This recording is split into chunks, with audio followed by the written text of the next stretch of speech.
नमस्कार, स्वागत है आप सभी का डीडी न्यूज के इस खास सब बुलेटिन एक्सप्रेस 100 में, जहां हम आपके लिए लेकर आते हैं राजनीति, मनोरंजन, देश दुनिया, खेल और व्यापार जगत की सभी बड़ी खबरों को एक्सप्रेस यानी फटाफट अंदाज में। मैं हूं आंचल गुलाटी गुंबर। तो देखते हैं खबरों को तेज रफ्तार के साथ। इटली की सफल यात्रा के बाद स्वदेश लौटे प्रधानमंत्री। तीसरी बार प्रधानमंत्री बनने के बाद पीएम मोदी की ये पहली विदेश यात्रा थी। पीएम नरेंद्र मोदी ने G7 शिखर सम्मेलन के मुख्य अंश का एक वीडियो एक्स पर किया साझा। पीएम ने लिखा कि उन्होंने G7 शिखर सम्मेलन में वैश्विक मंच पर भारत को दृष्टिकोण को लेकर प्रस्तुत किया है। प्रधानमंत्री ने इटली के लोगों और सरकार को उनकी गर्मजोशी भरी मेहमान नवाजी के लिए धन्यवाद कहा।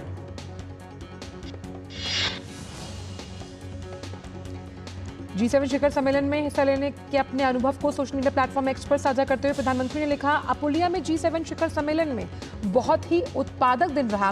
वैश्विक नेताओं के साथ बातचीत की, विभिन्न विषयों पर हुई चर्चा। प्रधानमंत्री ने इटली के अपुलिया में G7 शिखर सम्मेलन में आर्टिफिशियल इंटेलिजेंस, ऊर्जा, अफ्रीका, भूमध्य सागर पर आधारित आउटरीच सत्र में लिया हिस्सा।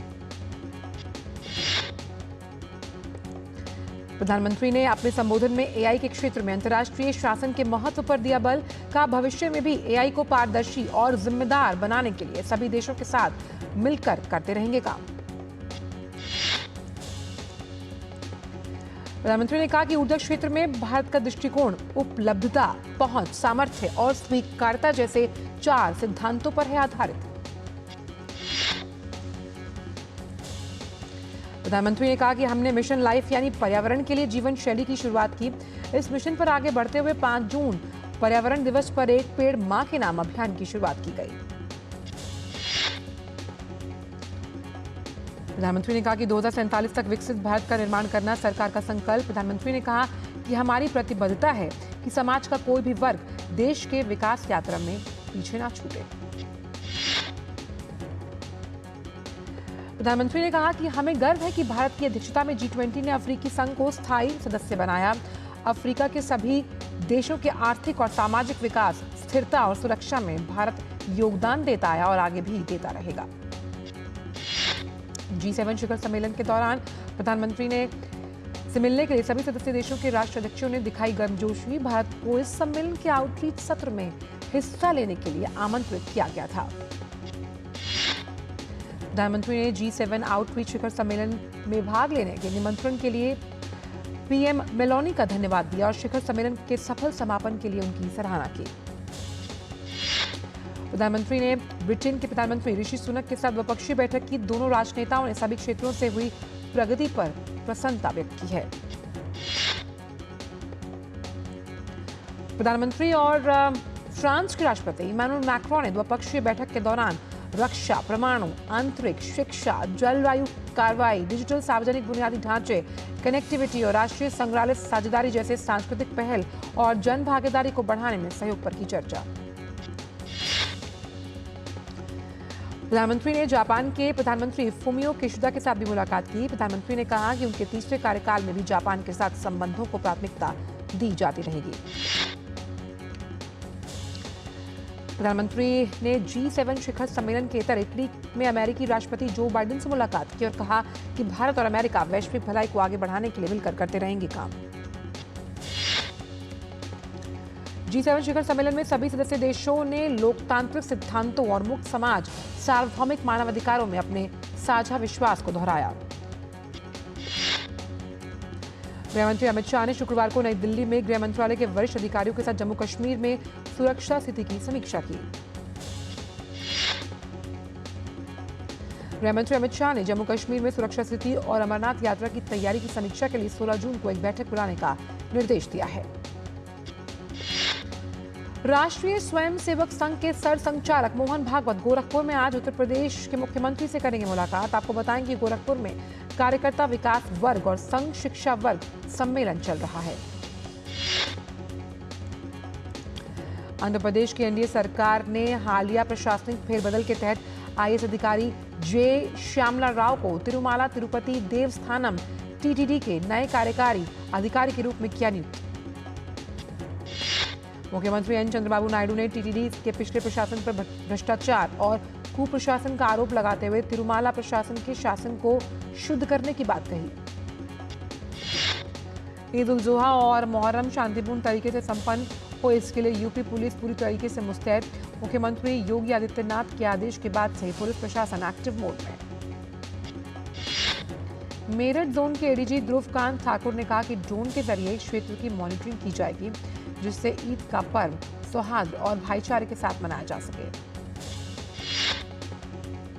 एनसीपीसीआर प्रमुख प्रियंका कानूनगो ने मध्य प्रदेश सरकार से अपील की कि मदरसों में पढ़ने वाले हिंदू बच्चों को सामान्य स्कूलों में भेजें, क्योंकि इस्लामी संस्थान शिक्षा के अधिकार अधिनियम के अंतर्गत नहीं आते। मध्य प्रदेश के रायसेन जिले में राष्ट्रीय बाल अधिकार संरक्षण आयोग की टीम ने एक फैक्ट्री से बाल श्रमिक के रूप में नियोजित 21 बच्चों का रेस्क्यू किया। बाल श्रम निरोधक माह के अंतर्गत ये कार्रवाई की गई। बचाए गए इन बच्चों में रायसेन और छिंदवाड़ा के साथ साथ अन्य राज्यों के आदिवासी बच्चे भी शामिल। असम के मुख्यमंत्री हेमंत बिस्व शर्मा ने नामरूप थर्मल पावर स्टेशन के परिसर में 25 मेगावाट क्षमता की सौर ऊर्जा परियोजना की आधारशिला रखी। डिब्रूगढ़ के नामरूप में 25 मेगावाट के सौर ऊर्जा संयंत्र की आधारशिला रखते हुए असम के मुख्यमंत्री हेमंत बिस्व शर्मा ने कहा कि पर्यावरण के प्रति राज्य का योगदान होगा। भारतीय वायुसेना की विभिन्न शाखाओं के फ्लाइट कैडेट्स के प्री कमिश्निंग प्रशिक्षण के सफल समापन के उपलक्ष्य में कंबाइंड ग्रेजुएशन परेड का आयोजन किया गया। उत्तर भारत में गर्मी और लू का कहर जारी। देशों में उत्तर प्रदेश का प्रयागराज सबसे गर्म शहर, जहां अधिकतम तापमान 46.9 डिग्री सेल्सियस दर्ज किया गया। मौसम विभाग ने उत्तर प्रदेश के अलग अलग जगहों पर 18 जून तक लू का रेड अलर्ट किया जारी। वहीं हरियाणा, चंडीगढ़, दिल्ली, पूर्वी मध्य प्रदेश के कुछ हिस्सों सहित पश्चिम उत्तर प्रदेश, दक्षिण बिहार के अलग अलग हिस्सों में अधिकतम तापमान 45 डिग्री सेल्सियस के पास। मौसम विभाग ने गर्मी और लू के कहर को देखते हुए लोगों को सलाह दी कि वो अनावश्यक घरों से बाहर ना निकलें और पर्याप्त मात्रा में पेय पदार्थ का सेवन करें। मौसम विभाग ने उम्मीद जताई कि 18 जून तक उत्तर भारत में प्री मानसून बारिश हो सकती है, जिसके बाद गर्मी और लू से राहत मिलने की उम्मीद। मौसम विभाग ने अगले 4 से 5 दिनों में उप हिमालय, पश्चिम बंगाल, सिक्किम और पूर्वोत्तर भारत में तेज वर्षा की संभावना व्यक्त की। दिल्ली भाजपा के कार्यकर्ताओं ने आज सुबह दिल्ली की जल मंत्री आतिशी के घर के बाहर प्रदर्शन किया। प्रदर्शनकारियों के हाथ में खाली मटके थे। प्रदर्शनकारियों ने इस मौके पर कहा कि दिल्ली सरकार पानी की समस्या को सुलझाने में पूरी तरह नाकाम। दिल्ली के उपराज्यपाल विनय कुमार सक्सेना ने लेखिका अरुंधति रॉय के खिलाफ गैर कानूनी गतिविधि रोकथाम अधिनियम के तहत मुकदमा चलाने को लेकर मंजूरी दे दी है। कश्मीर केंद्रीय विश्वविद्यालय के पूर्व प्रोफेसर डॉक्टर शेख शौकत हुसैन के साथ वर्ष 2010 में नई दिल्ली में एक कार्यक्रम के दौरान उनके कथित भड़काऊ भाषण के लिए इस अधिनियम की धारा 45 के तहत मुकदमा चलाने को मंजूरी दी गई। सामाजिक कार्यकर्ता सुशील पंडित की शिकायत पर इस मामले में प्राथमिकी 2010 में दर्ज हुई गई। शिकायतकर्ता ने आरोप लगाया था कि अरुंधति रॉय और डॉक्टर शेख शौकत हुसैन ने आज़ादी द ओनली वे के बैनर तले आयोजित एक सम्मेलन में भड़काऊ भाषण दिए। पंजाब की सीमा पर तैनात बीएसएफ के जवानों ने तरनतारन और अमृतसर जिले के सीमावर्ती क्षेत्र में 2 ड्रोन बरामद किए। दोनों ड्रोन की पहचान चीन निर्मित DJI Mavic 3 क्लासिक के रूप में की गई। हाथी राजधानी मुंबई के एंट्रॉप हिल इलाके में 3 मंजिला इमारत की दीवार ढहने से 2 लोगों की मौत, कई अन्य घायल होने की सूचना। दिल्ली के वसंत विहार इलाके के सी ब्लॉक में आज सुबह लगी आग लगने की सूचना मिलते दमकल की कई गाड़ियां मौके पर, आग पर काबू पाया गया। दिल्ली उच्च न्यायालय ने सुनीता केजरीवाल को आबकारी नीति मामले में अदालती कार्रवाई का वीडियो सोशल मीडिया प्लेटफॉर्म से हटाने का निर्देश किया जारी। दिल्ली के चांदनी चौक में हुए अग्निकांड में FIR दर्ज कर ली गई। इस बात की जानकारी दिल्ली पुलिस की ओर से दी गई। आग लगने के कारणों की अभी जांच हो रही है। दिल्ली की चांदनी चौक में लगी आग कटरा की दुकानों तक फैली। हालांकि फिलहाल ये आग लगभग बुझ चुकी है। इस आग से करीब 110 से 120 दुकानें पूरी तरह या फिर आंशिक रूप से हुई प्रभावित। शुक्रवार सुबह से ही दमकल की 8 गाड़ियां आग बुझाने के साथ साथ इमारत की कूलिंग का भी कर रही है काम। दमकल विभाग के करीब 150 कर्मी मौके पर काम कर रहे हैं। आग लगने की वजह से शुक्रवार को बाजार में कामकाज पूरी तरह रहा ठप। कुकरेल नदी के उद्गम स्थल को लेकर अंत तक पुनर्जीवित करने के लिए यूपी की राजधानी लखनऊ में अवैध निर्माण को गिराने का क्रम जारी। कुकरेल नदी को पुनर्जीवित करने के मद्देनजर विस्तृत DPR किया गया तैयार। काशी विश्वनाथ मंदिर प्रशासन की तरफ से भक्तों के लिए खासी व्यवस्था की गई है। दरअसल भक्त अब वर्चुअल रियलिटी में बाबा के दर्शन कर पाएंगे। आने वाले योग दिवस को ध्यान में रखते हुए प्रधानमंत्री ने सोशल मीडिया प्लेटफॉर्म एक्स के जरिए आज चक्रासन योग का वीडियो किया साझा।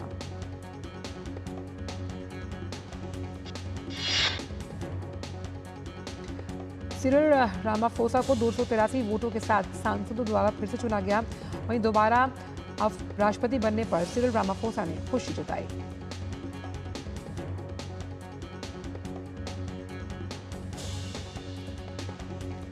दक्षिण अफ्रीका में सिरिल रामाफोसा फिर से राष्ट्रपति पद के लिए निर्वाचित।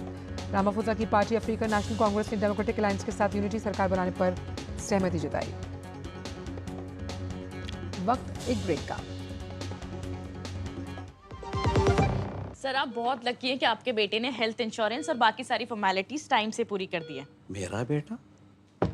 तो फिर आप? पॉलिसी बाजार। क्लेम के टाइम पे हमेशा आपकी हेल्प को तैयार। पॉलिसी बाजार 1 करोड़ का हेल्थ इंश्योरेंस सिर्फ 390 रुपए महीने से शुरू। मैं कैप्टन होता ना, ओपन कराता। अब हर कोई ओपन करेगा तो मैच कौन क्लोज करेगा? तो भाई साहब, अब कोई किसी की लाइफ में आग नहीं लगा पाएगा। समर कूल, जो हर दिल करे कबूल। बात जब पीढ़ियों के लिए बनने वाले घर की हो तो जिम्मेदारी बड़ी हो जाती है। गैलेंट समझता है ये जिम्मेदारी। अब डबल एम रिब्स के साथ गैलेंट एडवांस TMT रीबार, निर्माण का real hero. Doctor ortho oil के रेगुलर मसाज से जॉइंट हेल्थी रहते हैं। और अगर प्रॉब्लम बहुत पुरानी है तो डॉक्टर ऑर्थो कैप्सूल्स साथ लेना ना भूलें। अब दर्द भी घुटने टेकेगा।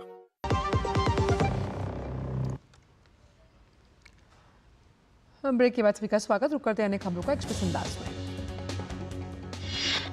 अंतर्राष्ट्रीय बाजार में नेपाल के पर्यटन को बढ़ावा देने के लिए शुक्रवार को काठमांडू घाटी में 2 दिवसीय नेपाल अंतर्राष्ट्रीय पर्यटन एक्सपो किया गया शुरू। संयुक्त राष्ट्र सुरक्षा परिषद ने मांग की है कि सूडानी अर्धसैनिक बल दारफुर क्षेत्र के एक शहर एल फशर की 8 सप्ताह की घेराबंदी को समाप्त कर देंगे। ताइवान ने अपने क्षेत्र के पास 8 चीनी विमानों और 8 नौसैनिक जहाजों को ट्रैक किया। ताइवान के रक्षा मंत्रालय ने कहा कि 3 विमानों ने ताइवान के दक्षिण पश्चिमी वायु क्षेत्र में प्रवेश किया। भारतीय उच्चायोग और श्रीलंका के पूर्वी प्रांत पर्यटन ब्यूरो ने त्रिंकोमाली के मैक हेजर स्टेडियम में एक मेगा योग कार्यक्रम का आयोजन किया। इस कार्यक्रम में लगभग 5000 छात्रों और समाज के अन्य सदस्यों ने भाग लिया। पूर्वी प्रांत के गवर्नर सेंथिल थोंडामन ने योग को दुनिया भर में लोकप्रिय बनाने के लिए भारतीय प्रधानमंत्री को धन्यवाद दिया। यह आयोजन 22 जून को कोलंबो में समाप्त होगा। म्यांमार के सैन्य शासन ने काचिन और उत्तरी शान राज्य में चीन के सभी सीमा व्यापार मार्गों पर नियंत्रण खोया। इन मार्गों पर अब काचिन इंडिपेंडेंस आर्मी ने कब्जा जमा लिया है। यूक्रेन को सदस्य बनाने के लिए वार्ता की रूपरेखा पर यूरोपीय संघ में सैद्धांतिक सहमति बन गई। यूरोपीय संघ की परिषद ने की घोषणा। पहली अंतर सरकारी बैठक 25 जून को लक्जमबर्ग में होगी, जहां यूरोपीय मामलों के मंत्री मिलने वाले हैं। आरबीआई ने सेंट्रल बैंक ऑफ इंडिया पर 1.45 करोड़ रुपए का तगड़ा जुर्माना लगाया। आरबीआई ने सेंट्रल बैंक ऑफ इंडिया के पर्यवेक्षी मूल्यांकन के लिए इसका वैधानिक निरीक्षण किया था। जून में समाप्त हुए सप्ताह में भारत का विदेशी मुद्रा भंडार 4 अरब 307 करोड़ डॉलर से बढ़कर अपने उच्चतम स्तर 655 अरब 817 करोड़ डॉलर हो गया। मुद्रा भंडार का पिछला उच्चतम स्तर 10 मई को 648 अरब 87 करोड़ डॉलर था। विदेशी मुद्रा भंडार में पिछले कुछ हफ्तों में अच्छी वृद्धि दर्ज की गई। थार और स्कॉर्पियो जैसी पॉपुलर गाड़ियां बनाने वाली महिंद्रा एंड महिंद्रा देश की दूसरी सबसे वैल्यूएबल ऑटो कंपनी बनी। उसने टाटा मोटर्स को पछाड़कर ये उपलब्धि हासिल की है। महिंद्रा एंड महिंद्रा का मार्केट कैप 3 करोड़ 65 लाख के आसपास पहुंचा, जबकि टाटा मोटर्स का जो बाजार वैल्यू है वो 3,29,000 करोड़ रुपए। महिंद्रा एंड महिंद्रा के जो शेयर्स हैं उनकी कीमत आज 3% बढ़कर 52 महीने के सप्ताह के उच्चतम स्तर पर 2,946 पर पहुंची। ग्लोबल रेटिंग एजेंसी मूडीज ने भारतीय अर्थव्यवस्था को लेकर सकारात्मक संकेत दिए। मूडीज ने कहा कि घरेलू मांग में वृद्धि के चलते भारत 2024 की दूसरी छमाही में एशिया प्रशांत क्षेत्र की सबसे तेजी से बढ़ती हुई अर्थव्यवस्था बना रहेगा। निर्यात में आई तेजी, स्थानीय मांग में बढ़त और बुनियादी ढांचे पर सरकारी खर्च से भारतीय अर्थव्यवस्था का बेहतर प्रदर्शन जारी। चुनाव के बाद नई विकास नीतियों, बुनियादी ढांचे के विकास और निजी क्षेत्र के निवेश को प्रोत्साहित करने से ये स्थिति और बेहतर हो सकती है। 2024 की पहली छमाही में भारत, फिलीपींस, इंडोनेशिया विकास के मामले में आगे रहे। इससे पहले रेटिंग एजेंसी ने चालू वर्ष में भारत की विकास दर 6.8% और उसके बाद 2025 में 6.5% बढ़ने का लगाया अनुमान। वेदांता समूह की कंपनी वेदांता सेसा गोवा ने उसकी शाखा वेस्टर्न क्लस्टर लिमिटेड पश्चिमी अफ्रीकी देश लाइबेरिया के सामाजिक आर्थिक विकास के लिए $2 अरब का निवेश करने की योजना बनाई। श्रम और रोजगार सचिव सुमिता डावरा ने कर्मचारी भविष्य निधि से संबंधित दावा निपटान को स्वचालित बनाने और दावों की अस्वीकृति में कटौती के लिए ईपीएफओ के हालिया प्रयासों की प्रशंसा की है।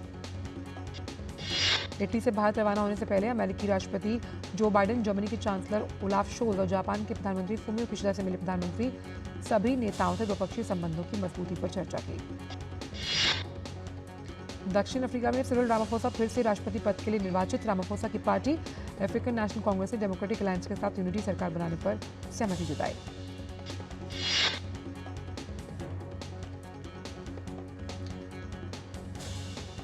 अंतर्राष्ट्रीय बाजार में नेपाल के पर्यटन को बढ़ावा देने के लिए शुक्रवार को काठमांडू घाटी में 2 दिवसीय नेपाल अंतर्राष्ट्रीय पर्यटन एक्सपो किया गया शुरू।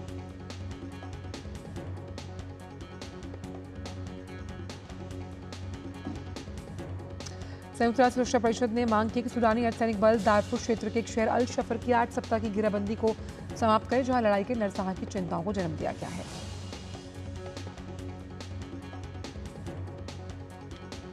ताइवान ने अपने आसपास के क्षेत्र के पास 8 चीनी विमानों और 8 नौसैनिक जहाजों को ट्रैक किया। ताइवान के रक्षा मंत्रालय ने कहा कि 3 विमानों ने ताइवान के दक्षिण पश्चिमी वायु क्षेत्र में प्रवेश किया।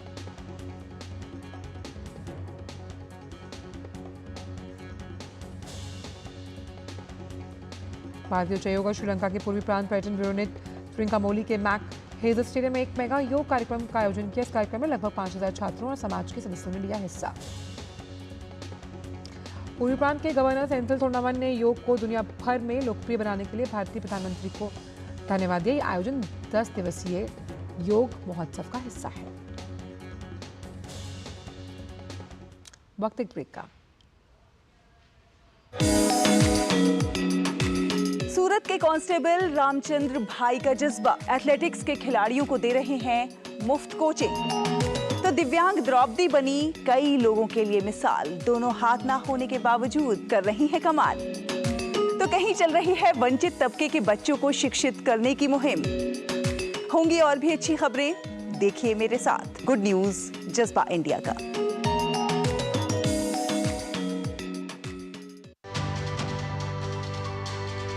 नए कानून लोगों की भलाई पर जोर देते हैं, लेकिन जानकारी की कमी के चलते नए कानून को लेकर कई तरह की भ्रांतियां, सवाल और शंकाएं हैं। तो चलिए आज बात करते हैं नए कानूनों को लेकर फैलाए जा रहे मिथक और सच्चाई की।